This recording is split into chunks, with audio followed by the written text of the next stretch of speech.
Hi, everybody. Welcome to another edition of Eye on Oshkosh. I'm your host, Cheryl Hentz.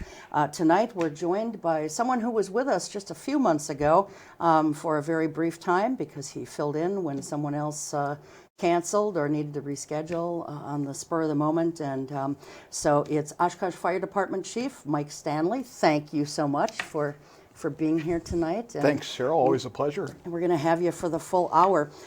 Before we get started, we are taping this on Thursday, November 11th, and I just want to take a moment to thank all of our veterans on this Veterans Day for their service. I know by the time most people see this, it will be past Veterans Day, but you know, Veterans Day is, we should be thanking our vets every day of the year because they provide us with security and they help us keep our freedom free.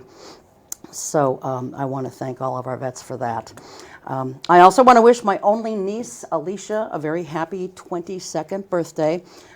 It's a special day, and it makes me feel a little bit older each year when I see my niece and my nephews getting older and, you know, starting a family of their own as one did. And but she's turned into a really wonderful young lady, and couldn't be more proud of you. So happy birthday to you, Alicia. And one final thing, one of the members of our crew has been exposed to COVID-19, and so until he can get tested or find out if he does in fact have it or doesn't have it, he's staying home, hunkered down with the rest of his family. So we hope you're going to be doing well, Daryl, and you'll be able to get back soon with us. So with that, yeah, as I mentioned, you were on a few months ago, and we touched on just a few things, but we got a lot of things to cover tonight. So now, you've been here for what, is it 3 years, or is it going on 4? That's about 3.5. Okay.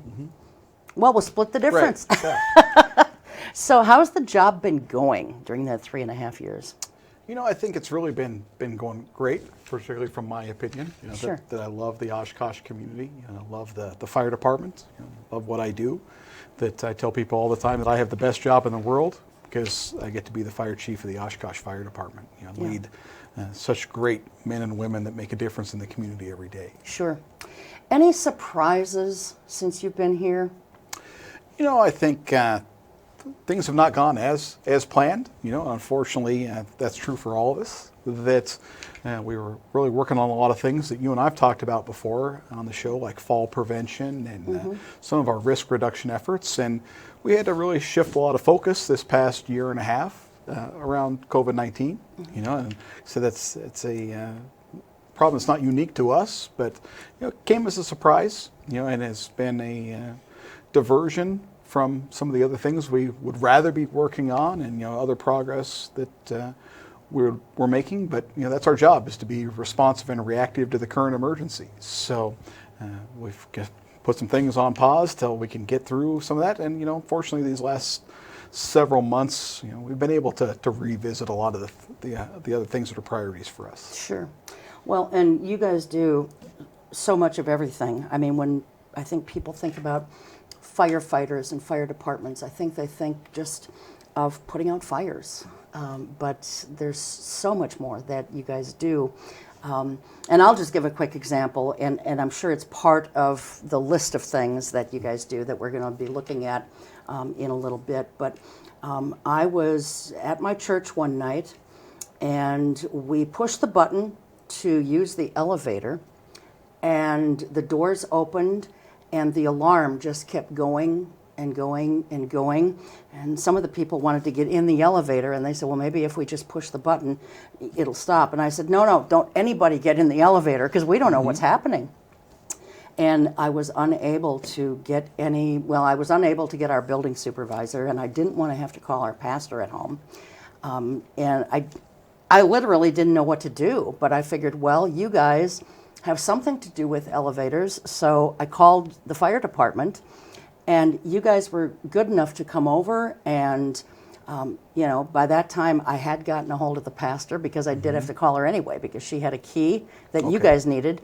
And so long story short, the elevator eventually got turned off. But, you know, so even something as simple as that you wouldn't think, I mean, that kind of thing doesn't happen every day.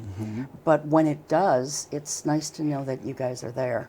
So thank you for your service too. You know, while we're thanking veterans, you guys have a very difficult job, and sometimes can be challenging and certainly dangerous. So thank you for what you guys are doing.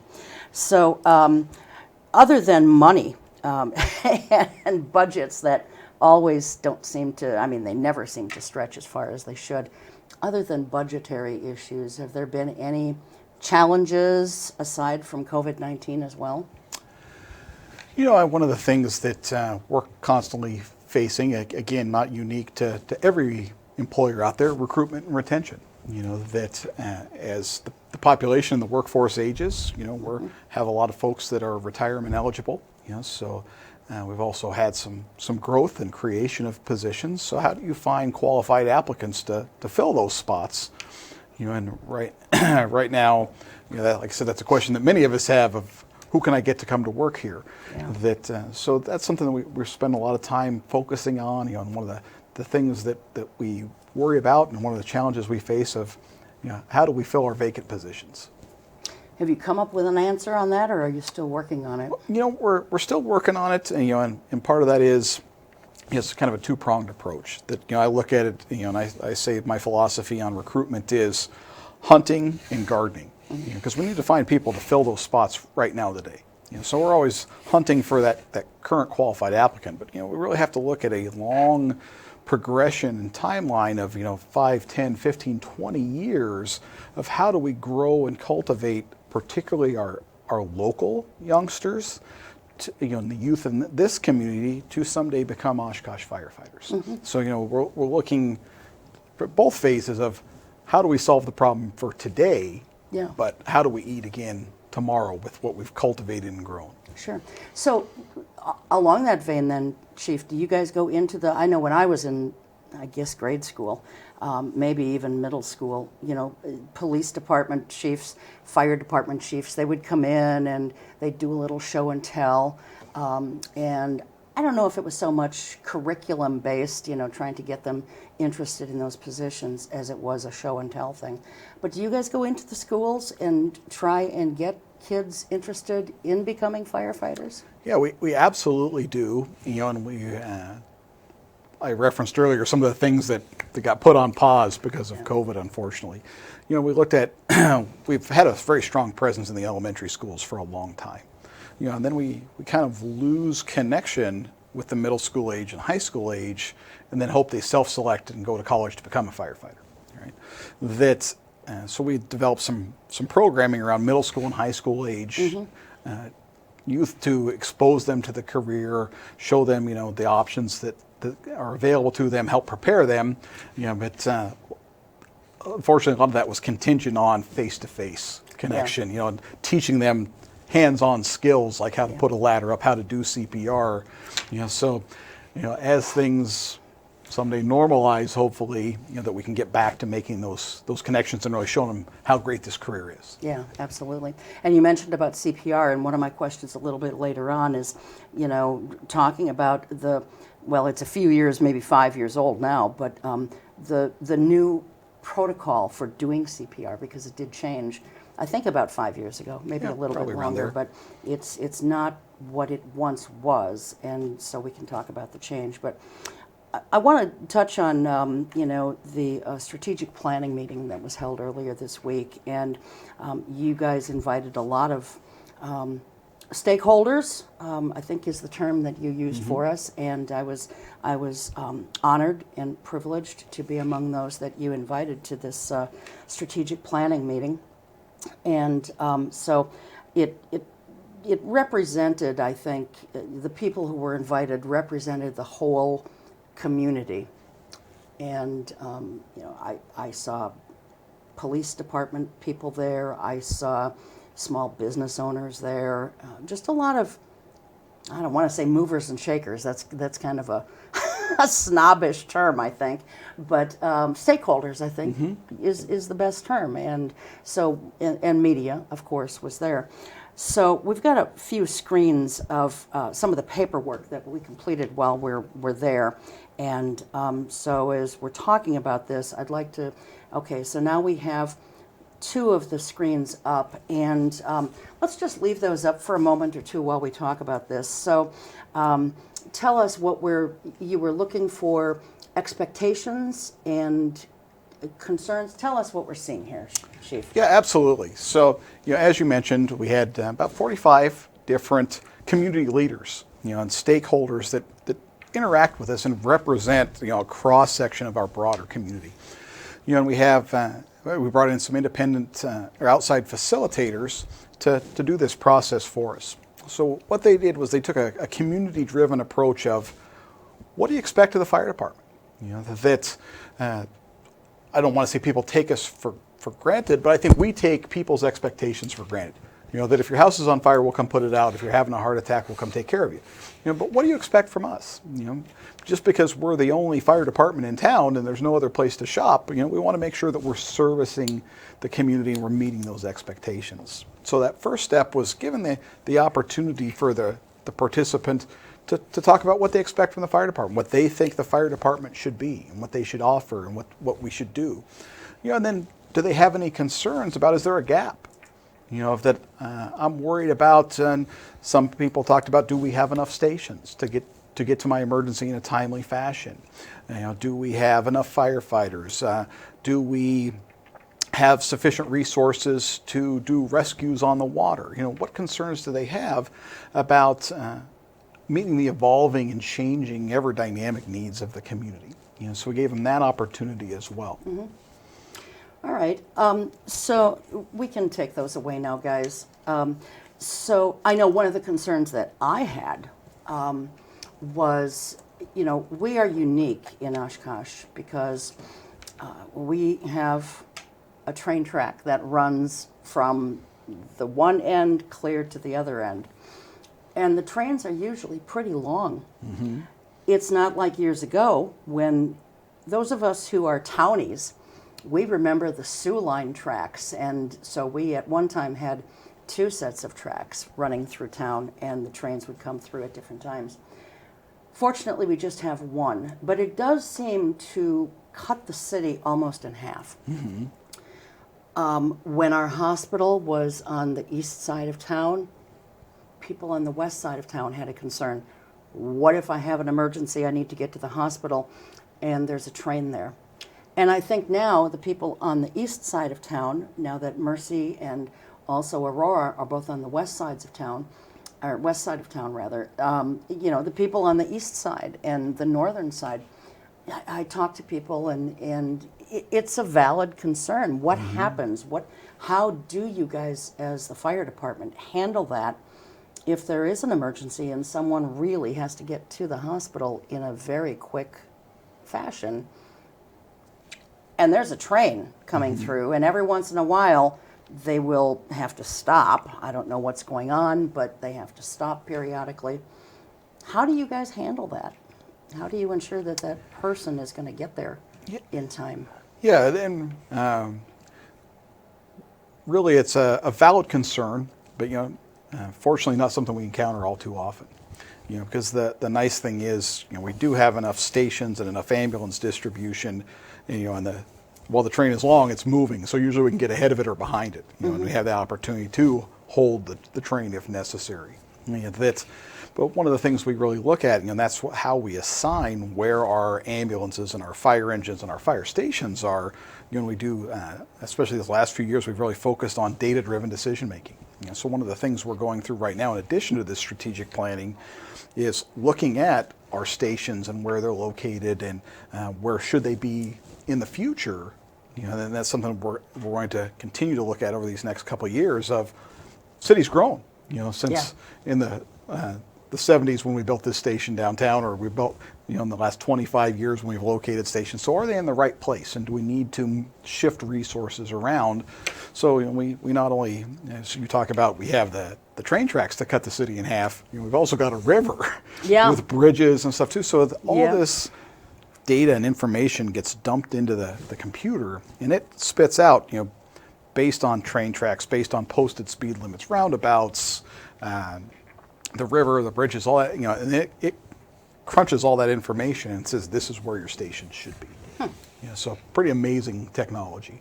So you've got software that helps you with that? Yeah, the city does. Yeah, that's it's called GIS, Geospatial Information Systems. Sure. So we can program that in there, and it will plot out. And it also we factor in where our incidents historically have been. What are our population centers, things like that. So we can aggregate all that to make a very educated decision about where our units should be. Yeah, that's interesting. So you have the ability, I think I heard you say, to hold a train.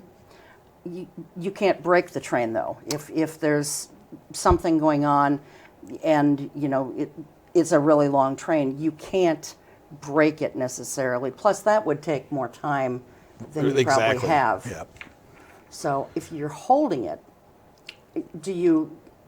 how does that work? You call ahead to the train whatever, and they contact the engineer? Or how does that work? Yeah, we'll call our 911 communication center, and they can reach out to the railroad company that controls the lines of the train. So, for example, if we had a car accident on the tracks, we had a fire, we've got hoses across the tracks, a down power line on the tracks can cause those issues too, where you don't want that traffic, the train to continue up and down the tracks. We notify the railroad, and then they'll stop the trains, divert the trains, do what they need to do to work around that. Because obviously if we've got all our fire hoses across the train tracks and the train comes barreling down, that doesn't we're out of help business. Yeah, for sure. Plus it probably will damage the hose. Oh yeah, turn it right into ribbons. Yeah. So. One thing that, I'm trying to think where I saw this. If it was a PSA, a public service announcement that I saw, or maybe it was in a program that I was watching, but I never knew this before. On the guardrails that come down when the train is going to be coming through, on that guardrail somewhere on a box, there is information that if someone needs to, say a train, or a car rather, is stuck on the tracks, they can contact that number or whatever, and then they can in turn be told to stop the train or whatever. Are you familiar with that at all? I'm not, but I'm going to go look now because I'm really intrigued. I'm going to look too, because I don't recall exactly what it was, but I think that there's something there where you can alert them to a possible emergency if you're sitting there. It always amazes me how people get stuck on the tracks. I always think, geez, couldn't you have gone just a little bit further? Yeah. But eventually the car stops going, But, I think, geez, get out of the car then or something. I just heard in the last couple of months of someone who, not here, but in another part of Wisconsin, their car had a problem and it stopped on the tracks, and the woman sat there in the car. Fortunately, she wasn't killed, but seriously hurt. And, I just always think, why do people just still sit in the car? Especially when they know they're on tracks and they can hear or see if a train's coming. And yet we've had problems like that right here in the city where cars get hit, haven't we? Yeah. So, okay, well, let's talk about some of the things that you heard from the forms that we filled out. What are people's expectations and what are their concerns? I think really the expectation, and the feedback we got is continue what we're doing. That people expect us to respond to and mitigate all types of emergencies. And when you show this ranking sheet, we can talk a little more about that. But one of the things that I'm really proud about is there was a lot of comments about the interactions that the community has with our firefighters. How much they love seeing our firefighters whether it's in the grocery store, at a public education program, in a school, different events, how courteous they are on the calls. So our community really seems to treasure that interaction and collaboration with our firefighters. I think that's very important. That our personnel, our firefighters, and our paramedics, they're seeing people on their worst days. When they're truly in a time of crisis, and what we're leaving them with was, you were kind, you were courteous, you were supportive, you helped me, you were compassionate, you made my day better. Then I think that's really an indicator and a true benchmarking gauge of, are we doing a good job? Mm-hmm. Because most of the public doesn't know if we're doing a good job, if we're putting a ladder up the way it's supposed to be, if we're turning the dials on the heart monitor the way they should be. But they know is that we took good care of them, that we were kind and courteous and nice and compassionate and empathetic. So to get that feedback from our community that we are, is tremendously meaningful. Mm-hmm. Yeah, I think that people for many years didn't really have a good understanding of what you guys do and the tough job that you have in trying to do the things that you do. One of the programs, I don't even know if it's still on TV, but there's one that's called 911 Emergency or something like that. But the one I'm thinking of was, it was relatively new, probably about 6 or 9 months ago. And it was hosted by an actor, and they actually used footage from 911 centers in different communities throughout the United States. And it just showed the tremendous job that these folks have to do every time they punch in, and the conditions under which they have to work. Because it could be someone breaking into their home, it could be someone who's, been out hunting and they've fallen out of a tree stand and broke both their legs. It could be any number of things, but you have to have that calmness and that serenity about yourself in order to do the job that we expect people in your capacity to do. And so I thank you for that as well. So let's look at that next sheet where it sort of is a matrix type thing, if you will. There we go. So this, I know it's kind of hard to read, but it does prioritize the services. And I will just quickly name off the services here because I know it is a little tough to see. So we've got fire suppression, emergency medical services, and these are all things that the fire department currently does here in Oshkosh.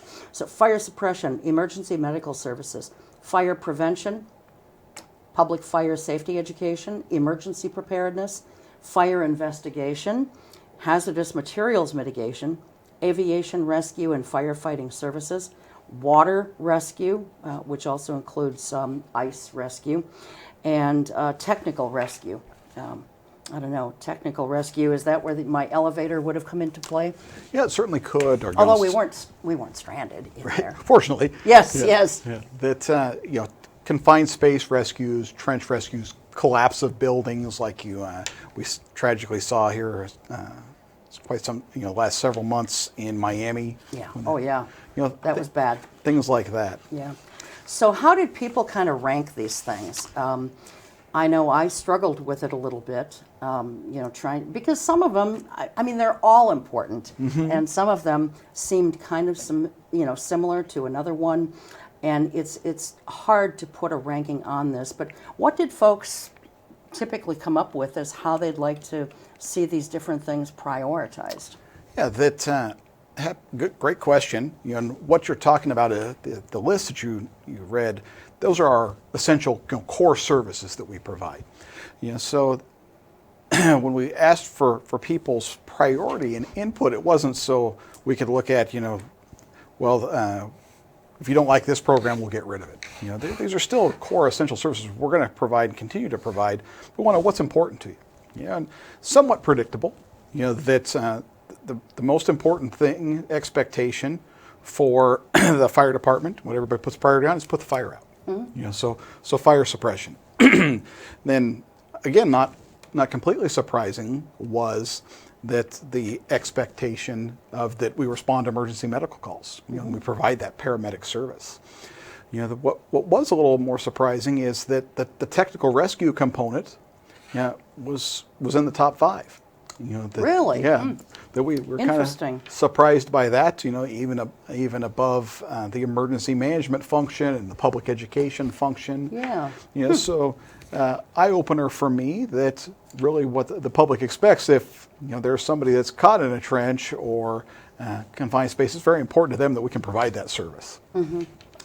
That does surprise me, especially that it would beat out, things like. Now, you mentioned what the second one was. Was that emergency medical services or was that emergency preparedness? It was medical services. Medical services, correct. So those were the top 2. And then to see that technical rescue makes up part of that top 5. What were the other 2 things in the top 5?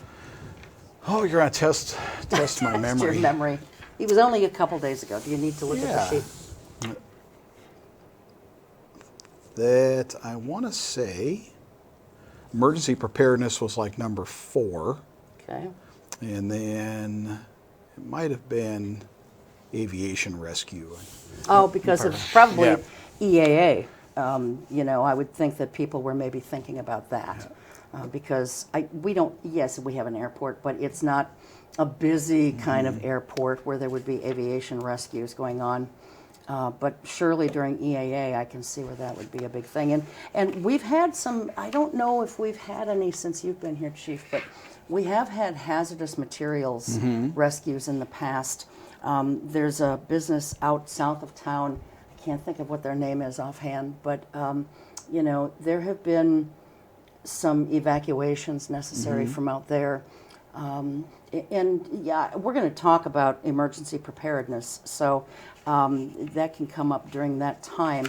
But overall, what will you do with the information that you guys garnered from, this session the other day? Yeah, that was part of why I can't remember offhand the exact ranking because it's been just information overload these past couple days. And it was only a couple days ago, and a lot of things that you had to look at. There were 45 of us or so there, and so you'll do what with it then? Yeah, so the responses from those 45 people resulted in thousands of data points. So the facilitators put all that information together for us. Presented it all to us. This is what the community expects. This is their comments. This is their concerns. And then these past 2 days, 2 full days, yesterday and today, and another full day tomorrow, that we've had a group of about 25 to 30 fire department employees, representing all different ranks and tenures and experience and certifications that have looked at that information. And we've gone through an exercise where we've reevaluated our mission statement.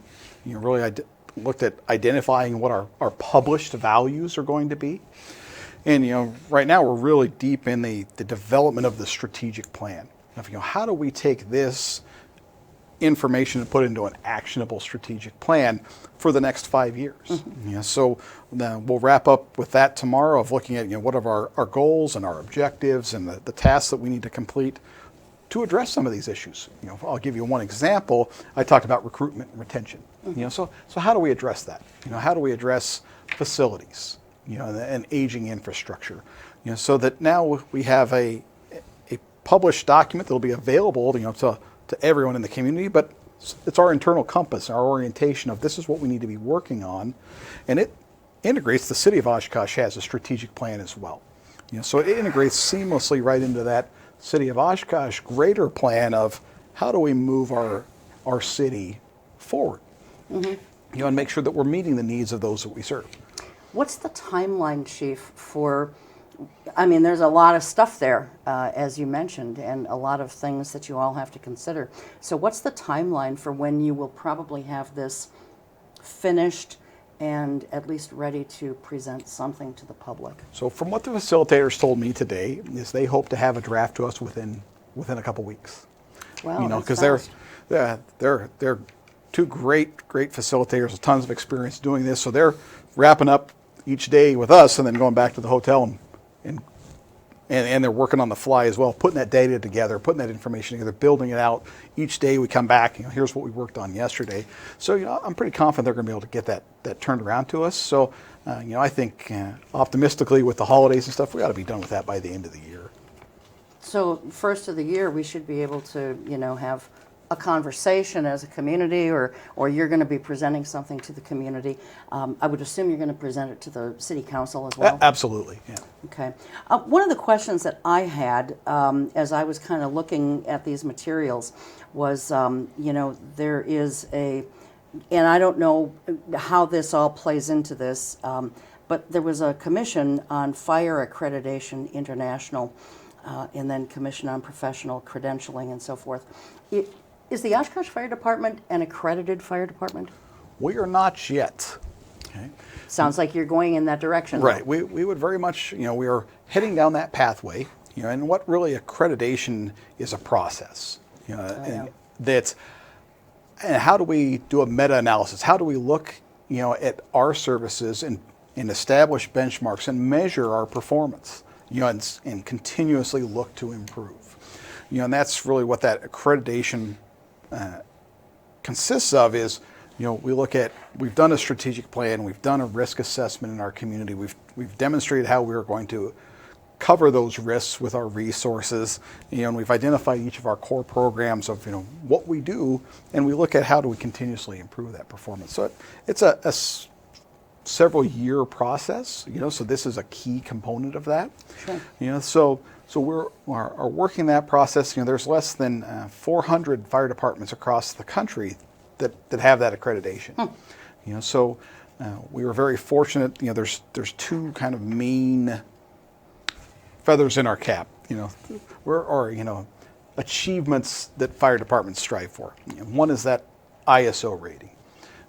We have that's ISO on, rating? Yeah, it's the insurance services offices. And then what they look at is what's our ability to provide fire protection. And they grade that on a 1 to 10 scale. 1 being the highest and 10 being the lowest, and that's what sets your insurance rates for your fire insurance for your home, for your business. Okay.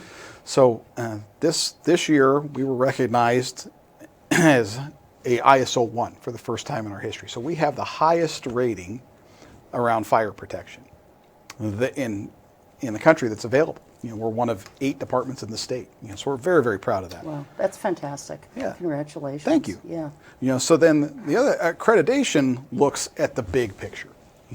Because ISO looks at, can you put the fire out, but doesn't look at what happens if somebody has a medical emergency or hazardous material. Where accreditation really looks at all your programs. So it's our goal to have both of those, so that we can really look at, what do we need to do to be continuously serving the community, improving our service, getting better, making sure that we're the best of the best. Sure.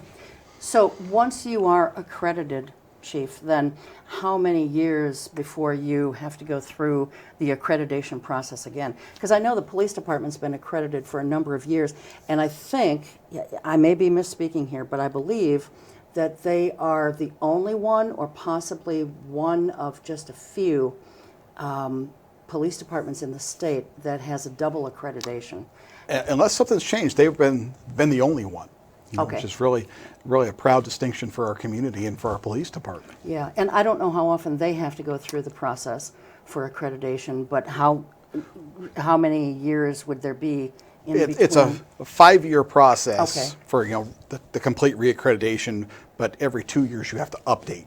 Okay, every 2 years. So and really, you're constantly, it's a living document. You're Sure. constantly updated, because if you wait 5 years, boy, you got a lot of catching up to do. So you've got to maintain that the whole time, and I'm sure that's true for the police department as well. Yeah, I bet.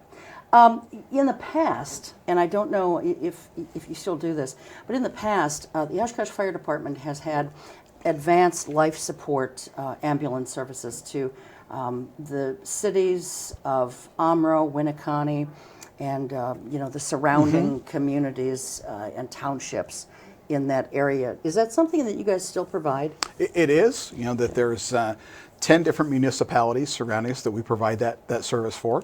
The agreement to extend that is due to be renewed.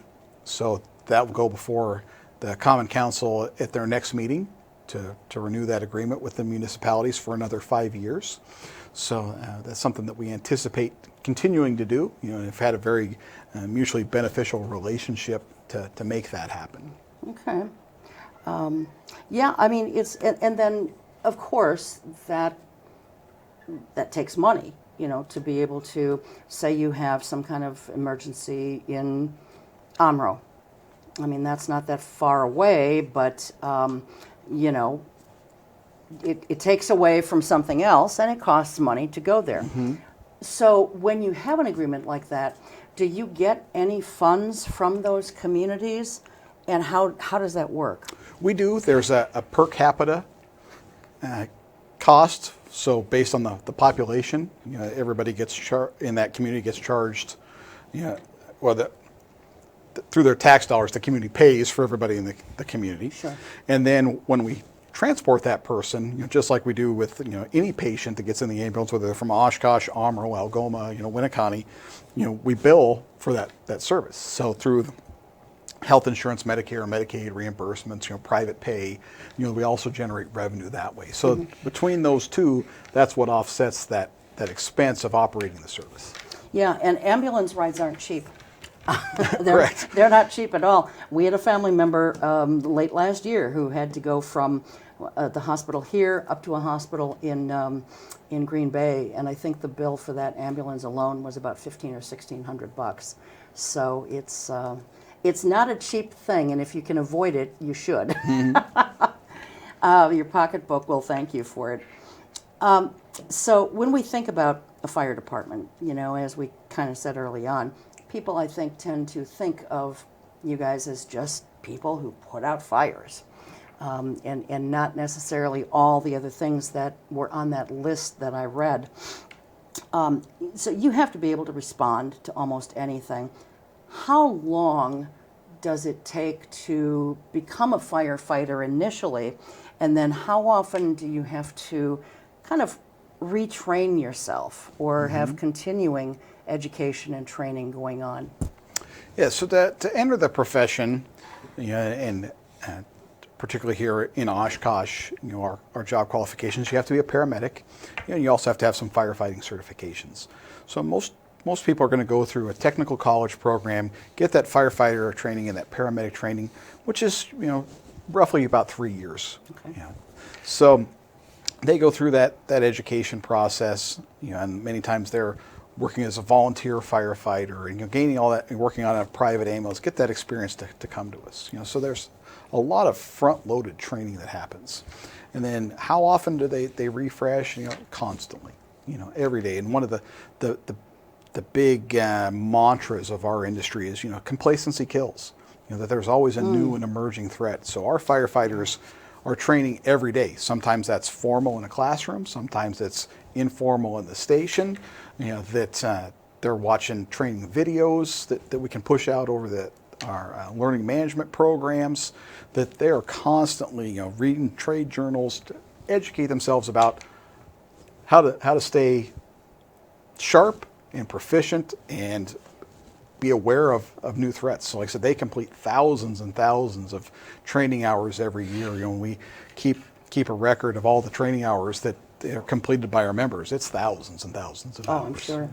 Yeah. I know that the old Army Reserve building in the 300 block of Sawyer Street, and I spent a lot of time there as a kid because my father was in the Army Reserve after he, you know, was discharged from enlisted type service and active duty. And so I spent a lot of time in that building. And I had a question. I saw one day all this scaffolding going up. And I asked the city manager, I said, what's all this? It's a place where you guys train. Mm-hmm. So tell us what you guys do at that particular facility, training with that scaffolding. And then secondly, where else do you train in the city and what kinds of things are you training for? Sure. So one of the problems, you know, or the limitations we've had as a fire department for a number of years is we didn't have a dedicated training facility. You know, so we were training where we could, you know, find a parking lot, put some hose out there. You know, so that property on Sawyer, you know, has given us the ability to have a fixed location to go to. And we erected that first phase of our training center was the tower that you're talking about. So that allows us to have a place to throw ladders. It's got props on it for roof ventilation, so we can get up there just like we're on a roof of a house or a flat roof on a building and cut holes in it. We've got connections for hoses, so we can pump water up and down just like we would in a high-rise fire. We can take hoses up and down stairs. We can rescue people through windows. So it gives us an opportunity that we never had before of having a place to do some of that hands-on firefighter training. And we can lay hose out and not worry about we block somebody's car, and it gives us a space to work.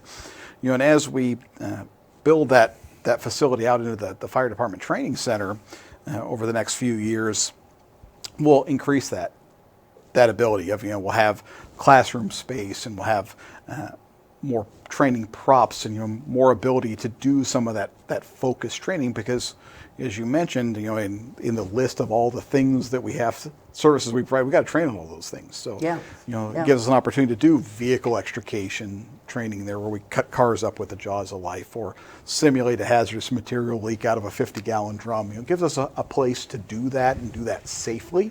That's and store our equipment, things like that. In a centralized location too, so that we can bring the fire companies from around the city there to train. So the building on Sawyer Street then is your dedicated training facility? It will be. It will be. So right now, it's being used for many other state departments have storage there, and it needs some rehabilitation. But in 2023, it's in our capital improvement plan for the city to convert that to a fire department training center. Okay. 2023. Not all that far away. The way this year has gone, it'll be here in a blink of an eye, probably. So where else, is there any place else right now that you do train for certain things, since that building is not fully in place yet? We'll have the opportunity to do some training every year at UWO, where they let us use some of their buildings so for us to do high-rise training. That we had some acquired properties up on Doctors Court, where we were able to some properties that they were planning on demolishing. So we can get in there and do some training before they do that, because they don't care if we break down the doors and tear up the walls. So it's where the opportunity presents itself. And sometimes we do formalized training where we'll send people every year to Volk Field, where they do their aircraft firefighting training, because they have the specialized aircraft props. Now they have that in Appleton. We're looking at utilizing that facility as well. So sometimes we have to go outside the city to find that specialized resource. Sure. So one of the things that I had mentioned earlier that I wanted to talk about for sure before we run out of time, and we're down to about 16 or 17 minutes, CPR has changed. 15 minutes, I've just been told. So CPR has changed how it's performed. Can you just kind of tell us how it has changed and what the protocols are today for giving CPR? Absolutely. And this is something we really want to start spending more time focusing on. I'm probably going to want to come back and talk more with you about this. Can you bring a dummy? Absolutely. Yeah. Other than me. Yeah. One of the things we're finding when we respond to somebody in cardiac arrest, that the frequency of bystander CPR has occurred before we get there is very low. We'd like that to be much higher, because that increases the person's chance of survivability immensely. Okay, so the first thing to do is call 911, get us activated early, so we can get there and do some of the more technical interventions. But a lot of the research over the years found that people were hesitant to do that bystander CPR because they didn't want to do mouth to mouth. Particularly with the advent of and more awareness of infectious disease, and right now with COVID, you don't want to mouth to mouth a stranger.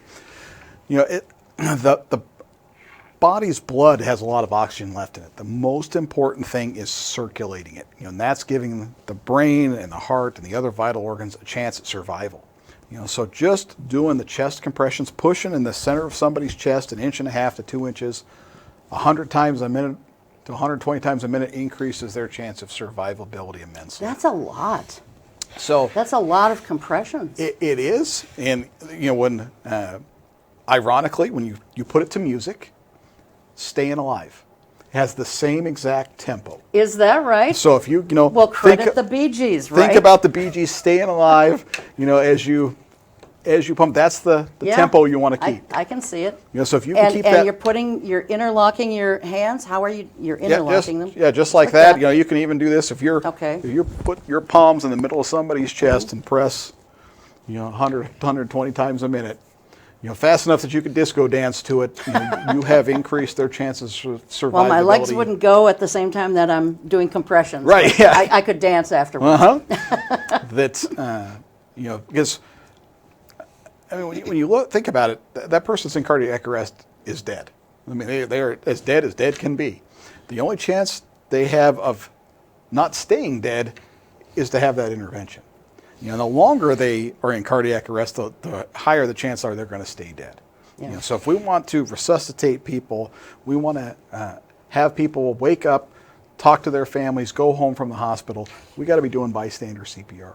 So.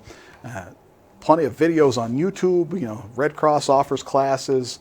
That's lots of information out there. That if you've got children, you've got loved ones, you've got aging parents, whatever it might be, take those classes. Be aware because it could happen anytime, anywhere. It really could, and even if you're afraid to give someone else CPR, you'd at least want to try and save a family member. And so this is good information for anyone to have, really. So that's all you do. You don't have to do anything else. Like in the past, you'd breathe into their mouth and then do some compressions and then breathe again into their mouth. So you don't have to breathe into their mouth anymore now. Yeah, and when you go to class, they'll teach you how to do that. But I mean, like I said, ultimately the research is the American Heart Association looked at it and said, if we can get you to pump on their chest rather than do nothing, we're many miles ahead. Sure. Okay. Excellent. You also have a very proactive, I think, public education division. Talk to us a little bit about that and how you go about educating the public, besides coming on shows like this. Sure. That an ounce of prevention worth a pound of cure, right? We'd rather be proactive than reactive because when you call us in our emergency response capacity, the bad thing's already happened. So we would rather spend the time educating, through fire prevention, where that's a building inspection and talking about why you can't block the exit or why you need a fire extinguisher, or talking to children about the dangers of playing with matches, the dangers of medicines. We do a lot of education around safety in general, of bicycle safety, wear your helmets. We do car seat inspections and installations to make sure that those are in correctly. That we do fall prevention training, injury prevention training.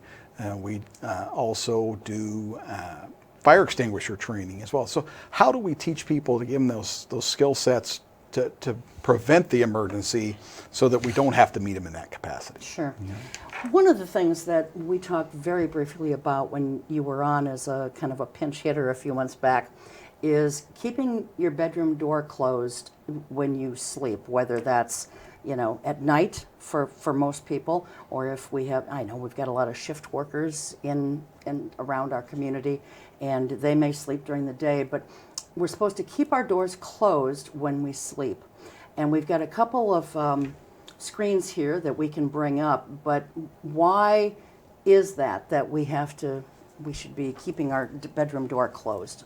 That's going to be your barrier to help protect you from fire. So the saying that the fire service has adopted is close before you doze, because the smell of smoke will not wake you up.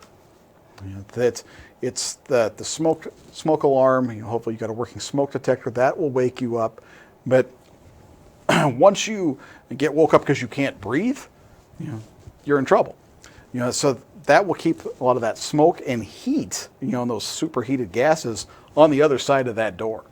So by closing that door, it has a barrier from that fire and smoke and toxic gases getting to you, so that you have that protection to either exit through a window or until we can get in there, extinguish the fire, and rescue you. Mm-hmm. Okay, that totally makes sense. And when we're thinking about fire tips, what other tips can you offer us. I mean, this is the time of year when, people are turning on their furnaces. Well, for me, I've turned it on, then I've turned it off, then I turned it back on. This has been a crazy start to fall already. It's hard to believe that yesterday I had the doors and windows open, and today I've got everything bundled up and the heat's back on. But people are turning their furnaces on. They're probably starting to enjoy fireplaces. Give us a few safety tips that people should be doing from a fire prevention standpoint right now. The paramount things are working smoke detectors and carbon monoxide detectors. That having those installed, we just did fallback and daylight savings time.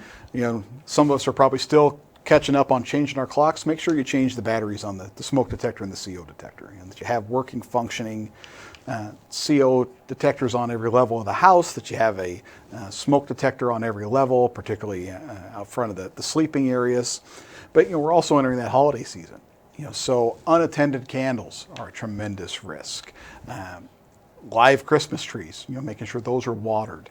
Not leaving Christmas lights on unattended in the house. Extension cords and overloading outlets all really, really come into play this time of year. Yeah. As far as having lights on the trees and then maybe leaving, is that true of lights on artificial trees as well, or just on live trees? It's a much more significant risk on a live tree, because there's more risk of the tree catching on fire. Mm-hmm. But even on the artificial tree that's got some fire retardant treatment on it, it's still an electrical device plugged into the wall. Yeah. So still can overheat, still can short circuit. So I would recommend, we recommend that you would unplug those things and turn those off when you're not home. Okay. All right. Good enough. I want to get a little plug in here for dogs too, because we hear so often about dogs that just bark incessantly. And when people look to see, well, most of the time people just say, be quiet, whatever. But when they really look to see what the dog is barking about, and I've known two people in my lifetime who have had this happen. One, I just found out in the last 2 weeks, their 8-month-old puppy kept barking and barking and barking, and when they got up to see what the dog was barking about, their garage was fully engulfed in flames. It was an attached garage, so it started making its way to the house. When a dog barks incessantly like that, look to see what is going on, because it's probably trying to alert you to something. Mm-hmm. Or there's just another dog standing outside that it wants to keep barking at. but they can save lives. And how important is it, with thinking about things like that, to have, to practice and have a designated place where people should go, in the event of a fire or a carbon monoxide situation? Yeah, that's huge, because what our biggest priority is life safety. So when we respond to an emergency, we want to know, are there potential victims? And if so, where are they? So one of our primary objectives, in a building fire is, have we rescued everybody? Does anybody need search and rescue, or is everybody accounted for? So having a practiced, identified location of we're all going to meet here, and we're going to count noses, and we don't have everybody. We're missing so-and-so. This is where their bedroom is. This is, how old they are. Things like that helps us immensely in finding that. And that's how we calculate risk. When we think someone's lives at stake, we'll take extraordinary risk. If everybody's accounted for and everybody's safe, then we know that it's a different evolution. Mm-hmm. That we have different objectives now, that we're worried about property now, not lives. Yeah, that's a really good point. And I think that just like schools practice fire drills, I'm assuming they still do anyway. They absolutely do, yeah. It's good for families to practice that kind of thing also, because just when you think something's not going to happen, it does. You can say that's Murphy's Law or whatever, but you got to be prepared for everything. Absolutely. And I also want to thank fire departments, not just here, but all over the place, because as an animal lover and a dog owner, I know that fire departments go out of their way if they possibly can save a pet.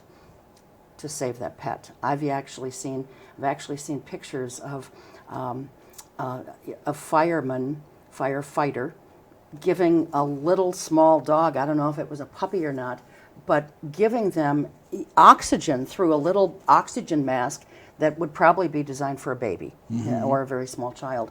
And, you know, you guys, as firefighters, you go out of your way to save all life, not just human life. And so I think that that's to your credit, too, because animals can do strange things in the event of a fire.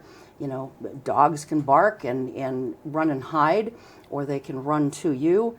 I'm not sure about cats. I don't have cats, but I don't know what their behavior really is. But I think when there's imminent danger, animals tend to act a certain way. So we're down to 4 minutes, I see. So I want to zip through something here. One thing that we hear about all the time, and you know, I'm so sick of firefighters getting beaten up for this. Oftentimes you'll see a fire truck at a grocery store, and the firefighters are inside buying groceries. They are not inside buying groceries for their families, right? It's for the firehouses, right? Correct. Yeah, that all our firefighters are there for 24 hours. You know, so that they come and, you know, have a house they live at. You know, so they have bathrooms and bedrooms and kitchens just like we all have in our homes. So they have to prepare their meals. You know, so they go and shop for the food, you know, and that they pay for that out of their pockets. You know, there's always a misconception that the city is paying for that food. You know, they all contribute towards the meal. Oh, really? I didn't know that either. Yeah, so they decide, you know, okay, we're going to have spaghetti today. Everybody puts in their money, and we go buy spaghetti. You know, and I'll be the cook today. Is kind of how it works. You know, they decide that every day. And people ask, well, why does it take all of you? You know, why do you have to take the fire truck? Well, because you want us there with the fire truck as a complete crew. You know, if one person left and then shorts the crew, then that diminishes what can respond. You know, then they've got to race back to try to meet the fire truck. You know, so they're always ready to respond. They're still in service, and many times you may see them. If a call comes in, they leave the cart I actually and off saw they that go. one time. Yeah, it was a number of years ago, but I actually saw that. They had a cart full of groceries, and they were in line to check out. I don't know how they got their signal, if it's on a walkie-talkie type thing or whatever, but they had to leave that cart and go, and they got on that truck, and away they went. And, you know, so that answers the question for people as to why the fire trucks are there. I didn't know that they pay for the groceries out of their own pockets. So in our last couple of minutes here, Chief, you know, are you guys still doing like a holiday food and toy drive? We are. You are. Okay. Yes. So where can people go to take food and toys for families in need? They can bring them to the fire stations. You know, so we always will collect them there. So, you know, any of your neighborhood fire stations. And I apologize that I didn't think about this, but we are going back this year to doing the drive through the neighborhoods. Oh, you know, are? doing it in person. Yeah. Oh, that's nice. Yeah, so we haven't been able to do that for a couple of years. We're going to go back to that. So we'll get that message out about, you know, what the nights are and where the neighborhoods and the routes and those things are. But you know, I know that's been sorely missed by our firefighters and by the community to have us out there doing that. Yeah, for sure. So. And where will the route be publicized so people can kind of watch out for it? You know, we'll put it on our social media. You know, Okay. I imagine it'll be on the city social media as well. Okay, excellent. Well, we didn't get to all my questions, but we sure got to most of them. And I know that I will be putting together a packet for the toy and food drive, and my Dalmatian and I will be coming down to one of the fire stations and dropping it off. So, Always appreciated. Chief, thank you so much for being here. The time always flies when you're here, so I appreciate it, and I hope people have learned something. So thanks to our crew, and as always, thanks to you. We will see you next time. Until then, keep your eye on us. We've got our eye on Oshkosh.